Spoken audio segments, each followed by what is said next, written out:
Don't eat the frog first. Holy cannoli, life is hard enough as it is. Why tackle the toughest, hardest challenges that are already breaking our spirit and weighing our hearts down right from the very beginning? Holy cannoli, there is a better way, and I want to share that with you today. If we haven't met yet, my name is Irina Miller. I'm an energy alchemist and a spiritual life guide, and my goal, my mission is to help connect you to the sacred tools and practices that enable you to step into the life you were born to live.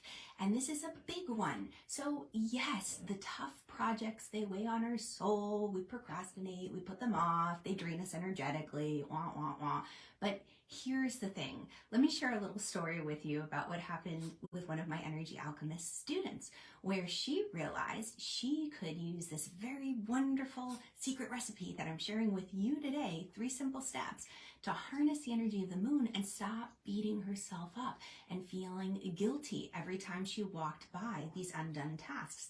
So picture it, a busy entrepreneur. She has a successful business. She's getting ready to launch a new course. She has 2 young children that she's shuttling back and forth from activity to activity. She feels like she's in the car more than she's behind her desk. She has clients that she loves, that she gives all of her heart to. She has a household that she's trying to manage, fur babies that need to go to the vets. Holy cannoli, there's no time for her health or her well-being. She's finding that she's not eating great. She's not getting a chance to sleep well or exercise, and she's at her rope's end. And then she's got this check that she just hasn't mailed off yet, or she has this email she hasn't responded to, or the garage that she always walks by that is completely disorganized and filled with boxes while her car sits outside in the hailstorm. Holy cannoli, I don't know about you, but I'm exhausted already. It's like, wah, wah, can't win for trying. There's this feeling of being overwhelmed and just like, where do I even begin? Well, here's the thing. Yes, we could just look at that tough task and say, let me eat that frog, let me get this knocked out of the way with. But when our spirit is already hurting and already low, as my student was, she realized, you know what, I need a little bit of TLC. And she went to this very unique energy recipe that said, if I can utilize this unseen energy that's around me, maybe like the current of a stream, I can get to where I want to go faster when I go with that stream of energy rather than against it. So for example, we have things affecting us all the time that we can't see, that we can't touch, taste, or smell. They talk about things in the water or in the air with some of these wildfires that have been happening, or, industrial things and the like. But let's boil it down.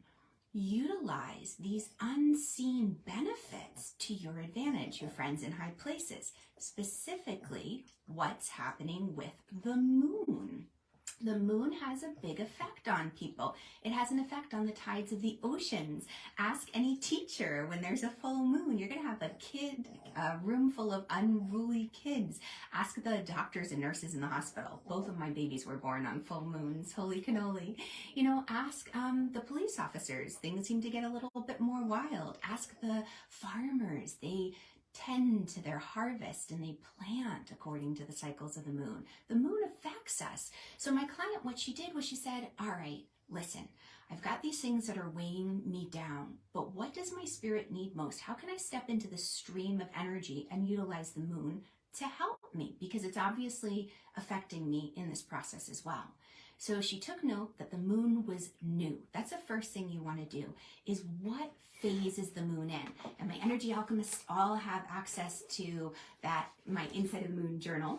And in this journal, the first thing that you look for, I'll flip to it, the phase of the moon. And she knew it's a new moon. So with that new moon, she was already going to naturally tend towards being a little bit more introverted and tired. She wasn't going to have the energy to reach out and email back this person and answer their questions. So she knew, okay, well, it's a new moon. That's going to change in a couple days. And as the moon starts to grow a little bit bigger and brighter, and it can be more visible and seen, I most likely will feel that way too. So if I can't drum up that energy to eat the frog and email this person right now, it's okay, it's a new moon. There's another way I could go about handling this. The next thing to take note of is what zodiac sign is the moon in. So my student knows it's a new moon, I'm gonna have less energy, I'm gonna be a little bit more introverted, and she looks up, what do these zodiac signs mean? And she says, well, the moon's in Cancer. So I'm craving more compassion, nurturing. If I can be self-nurturing and give myself a little bit of TLC, even if it's for an hour, sitting on the couch with her chocolates and her rom-com, what she did find was the energy shifted. She didn't even have to wait for the moon to get bigger and change phases or to grow out of the sign of Cancer. The final thing is notice which element the moon is in. So these are our three things: the phase, the zodiac sign, and the element. And the element, how does that help you? Fire, earth, air, water. Well, Cancer, when the moon is in Cancer, it's a water sign. And water is about paying attention to your intuition and your feelings. So my client feeling all the feelings and being overwhelmed, new moon, I need to have some quiet time to step away from the world, to say, I've been there for my family, I just need an hour or 5 minutes to step away. I need to tend to my feelings. Cancer, I need to be nurturing and compassionate to my heart. And water, maybe she takes a bath, maybe she drinks water, maybe she goes to the lake or to the ocean, who knows, whatever is close to her. Maybe she just simply watches a movie with water in it. But she gives herself that opportunity to utilize the element of water to soothe her emotions, to feed her spirit.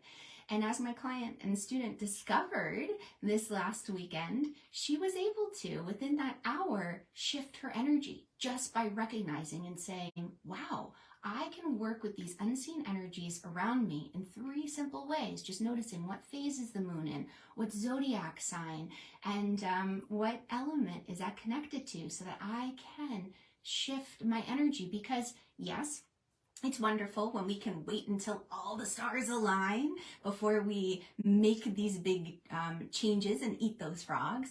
But sometimes we don't always have the luxury of waiting until the stars align. But if you can work with them rather than against them, you're going to find that things go so much more smoothly and you arrive to your destination in a much more empowered and efficient way. You're not wasting energy, because when you're beating yourself up over those things you haven't done, your spirit isn't going to feel very motivated to knock them out of the way. You're going to want to try to ignore them.